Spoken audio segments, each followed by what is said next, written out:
प्रवर्धक की बैंड चौड़ाई क्या होती है, या फिर bandwidth of N amplifier. RC युग्मित प्रवर्धक की आवृत्ति अनुक्रिया वक्र या फिर फ्रीक्वेंसी रिस्पॉन्स कर्व हमने इस चित्र में दर्शाया है। लाभ का मान निश्चित आवृत्ति परास में ही नियत रहता है। निम्न आवृत्तियों या उच्च आवृत्तियों दोनों के लिए लाभ में कमी होती है। यहाँ हम निवेशी संकेतों की आवृत्ति सीमा को फिक्स रखते हैं जिसमें प्रवर्धक का अच्छा प्रवर्धक कह सके। यह सीमा उन आवृत्तियों पर निर्धारित हो जाती है जहाँ वोल्टा लाभ का मान अधिकतम AVM का 70.7% रह जाता है। ये आवृत्तियाँ प्रवर्धक की अंतक आवृत्तियाँ कट ऑफ फ्रीक्वेंसीज कहलाती है। आवृत्ति F1 निम्न आवृत्ति अंतक आवृत्ति या लोअर कट ऑफ फ्रीक्वेंसी तथा आवृत्ति F2 उच्च अंतक आवृत्ति या अपर कट ऑफ फ्रीक्वेंसी कहलाती है। दोनों आवृत्तियों का जो अंतर है F2 - F1 प्रवर्धक की बैंड चौड़ाई बैंडविड्थ कहलाता है। प्रवर्धक की मध्य आवृत्ति परास F1 से F2 तक कहलाती होती है। सामान्यतः F2 का मान F1 से बहुत अधिक होता है। बैंड चौड़ाई होता है F2 - F1 = F2। निवेशी संकेत की आवृत्ति सीमा का निर्धारण अधिकतम लाभ से 70.7% पर क्यों किया जाता है। अंतक आवृत्तियों पर वोल्टा लाभ अधिकतम वोल्टा लाभ AVM के 70.7% है या 1/√2 गुणा होता है। AV = 0.707 AVM, तो AVM/√2। अधिकतम वोल्टा लाभ AVM मध्य आवृत्ति परास मिड फ्रीक्वेंसी रेंज से प्राप्त होता है। क्योंकि विद्युत शक्ति वोल्टा की द्वितीय घात का समानुपाती होता है, अतः अंतक आवृत्तियों पर प्राप्त शक्ति मध्य आवृत्ति परास में शक्ति प्राप्त जो शक्ति होती है उसका आधा या फिर 1/2 होता है। डेसिबल पैमाने पर यह शक्ति में 3 dB की कमी को व्यक्त करता है और हम इस कारण से इन आवृत्तियों को 3 dB फ्रीक्वेंसीज भी कहते हैं। अंतक आवृत्तियों को परिभाषित करने के लिए हमने शक्ति में 3 dB का अंतर लिया है। यह मनुष्य के कान द्वारा संसूचित डिटेक्टेड किए जाने वाली श्रव्य शक्ति अंतर या ऑडियो पावर डिफरेंस को दर्शाता है। प्रत्यक्ष युग्मित जो एम्पलीफायर होता है उसके बारे में बात करते हैं। प्रवर्धक अनुप्रयोगों को अति अल्प आवृत्तियों संकेतों लेस देन 10 हर्ट्ज को भी प्रवर्धित किया जाता है, जैसे कि ताप विद्युत युग्म थर्मोकपल का उपयोग भट्टी फर्नेस में ताप का मापन करने हेतु किया जाता है। ताप विद्युत युग्म में प्रेरित वोल्टा परिमाण में बहुत कम माइक्रोवोल्ट की कोटि में होता है। ताप विद्युत युग्म में इस वोल्टा को प्रेक्षित करने के लिए इसे प्रवर्धित करना आवश्यक होता है। भट्टी का ताप धीरे धीरे परिवर्तित होता है, अतः परिवर्तन दर्शाने वाला मीटर भी इन धीरे धीरे परिवर्तनों के संगत ही परिवर्तित होना चाहिए।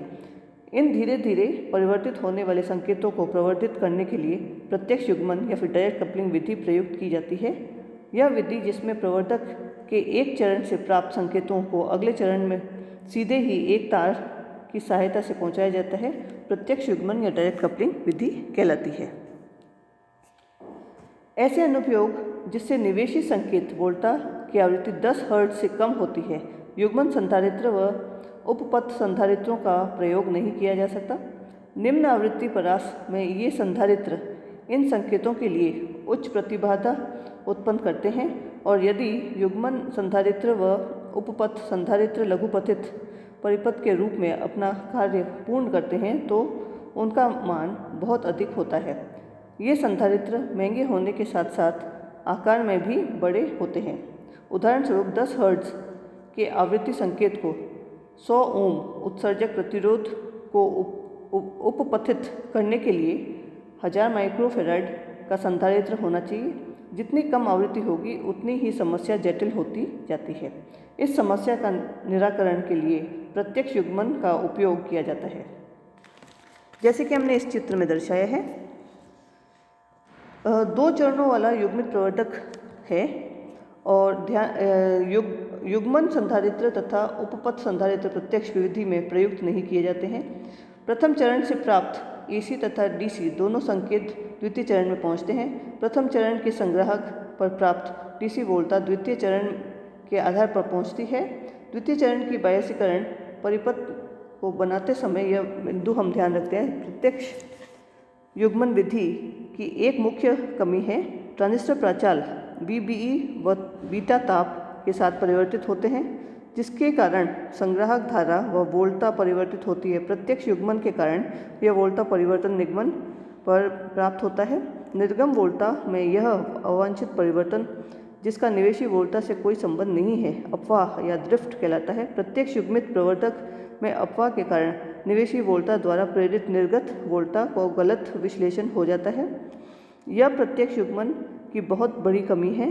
नीचे एक विशेष रूप से अभिकल्पित या डिजाइंड प्रत्यक्ष युग्मित प्रवर्धक प्रदर्शित किया गया है जिसमें अपवाह ड्रिफ्ट का प्रवाह न्यूनतम है। अब हम बात करते हैं बैंडविड्थ ऑफ एन एम्पलीफायर। अगर हमारे पास में कोई एक प्रकार का उच्च आवृत्ति परास में लाभ की कमी या fall in gain in high frequency range, निवेशी संकेतों की आवृत्ति में वृद्धि के साथ साथ प्रवर्धक की प्रभावी लाभ भी घटता है। इस कमी के लिए ये कारण उत्तरदायी हो सकते हैं। पहला है ट्रांजिस्टर प्राचाल बीटा आवृत्ति पर निर्भर करता है। इसका मान उच्च आवृत्तियों पर घटता है। इस कारण से आवृत्ति में वृद्धि के साथ साथ प्रवर्धक का वोल्टा लाभ भी कम होता है। दूसरा है उच्च आवृत्तियों पर लाभ में कमी के लिए स्वयं ट्रांजिस्टर की उपस्थिति भी उत्तरदायी होती है। ट्रांजिस्टर में संधियों पर अवक्षय परत के निर्माण के कारण कुछ धारिता उत्पन्न हो जाती है, जैसे कि हमने इस चित्र में दर्शाया। ये धारिताएं परिपथ में भौतिक रूप से उपस्थित नहीं होती बल्कि परिपथ के अंदर निहित होती हैं। इन्हें बिंदुवत रेखाओं द्वारा दर्शाया गया है। आधार व संग्राहक के मध्य धारिता CBC निर्गम को निवेश के साथ जोड़ती है। इस कारण परिपथ का ऋणात्मक पुनर्निर्वेश या नेगेटिव फीडबैक उत्पन्न होता है पर लाभ में कमी होती है। यह पुनर्निर्वेश प्रभाव और अधिक बढ़ जाता है जब संधारित्र CBC उच्च आवृत्तियों की तरह की AC धारा के लिए उचित चालन पथ का निर्माण करता है। तब आवृत्तियों में वृद्धि के साथ संधारित्र की प्रतिघात कम हो जाता है। धारिता CBE उच्च आवृत्तियों पर निवेशी अनुभाग में अल्प प्रतिबाधा उत्पन्न करता है, जिसके कारण युक्ति का प्रभाव निवेशी संकेत घटता है। परिणाम स्वरूप लाभ में भी कमी होती है। इस प्रकार उच्च आवृत्तियों पर धारिता CCE निर्गम परिपथ में शंट प्रभाव या शंटिंग इफेक्ट प्रदर्शित करता है। और लास्ट में D संधि धारिताओं के साथ साथ परिपथ में तार धारिताएं वायरिंग कैपेसिटेंस CW1 व CW2 के अनुसार उपस्थित रहते हैं। परिपथ को जोड़ने वाले तारों के बीच वायु एयर उपस्थित रहता है जो पैरावैद्युत या डाइलेक्ट्रिक का कार्य करता है, जिसके कारण तारों के मध्य धारिता बढ़ जाती है।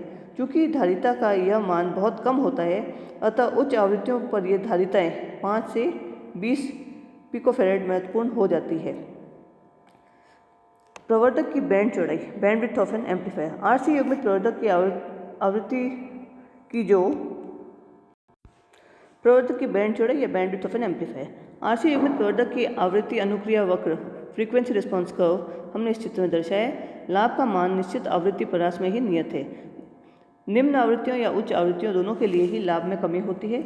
यहाँ निवेशित संकेतों की आवृत्ति सीमा का नियत फिक्स करना चाहते हैं जिसे प्रवर्धक को अच्छा प्रवर्धक कह सके। यह सीमा उन आवृत्तियों पर निर्धारित किया जाता है जहाँ वोल्टा लाभ अधिकतम लाभ AVM के 70.7% रह जाता है।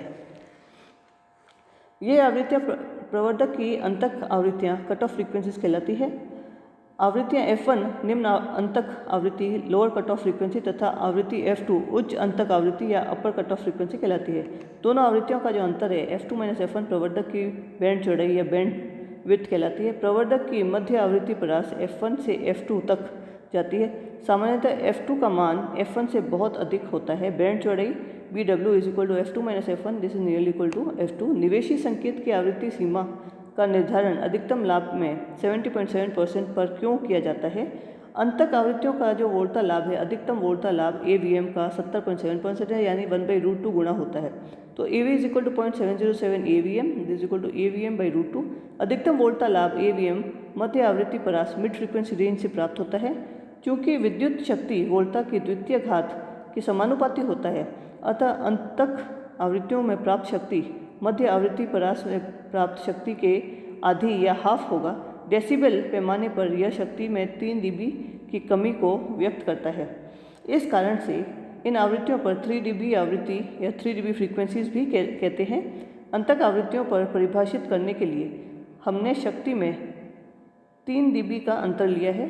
ये अब मनुष्य के कान द्वारा संसूचित या डिटेक्ट करने के लिए श्रव्य शक्ति अंतर या ऑडियो पावर डिफरेंसेस को दर्शाता है। धन्यवाद।